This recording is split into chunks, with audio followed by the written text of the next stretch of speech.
গরম দুধের সাথে কীভাবে চিকেন দিয়ে চিকেন ফ্রাই করা হয় দেখে নেন। বড় বড় রেস্টুরেন্টে এভাবেই করে। তো আমি ফার্স্টে আধা লিটার দুধ দিয়ে দিলাম, তারপরে চিকেনটা দিয়ে দিলাম, এরপরে হচ্ছে 1 চামচ লবণ দিলাম, আর হচ্ছে স্বাদ মতো মুরগির মশলাটা দিয়ে দিলাম।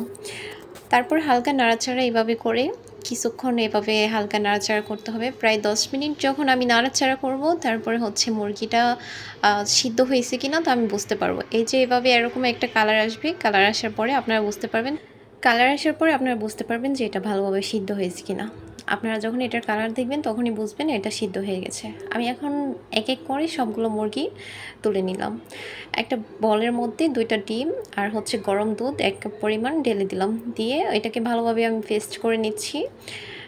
কিছুক্ষণ নাড়াচাড়া করে ভালোভাবে পেস্ট করে নেওয়ার পর আমি একটা বলের মধ্যে 1 কাপ পরিমাণ ময়দা, বিস্কুটের গুঁড়ো, হালকা পরিমাণ মরিচ, একটু স্বাদযুক্ত লবণ, তার সাথে মুরগির মশলা, গরম মশলা, হলুদ সব কিছু দিয়ে আমি ভালোভাবে পেস্ট করে একটা মশলা তৈরি করব।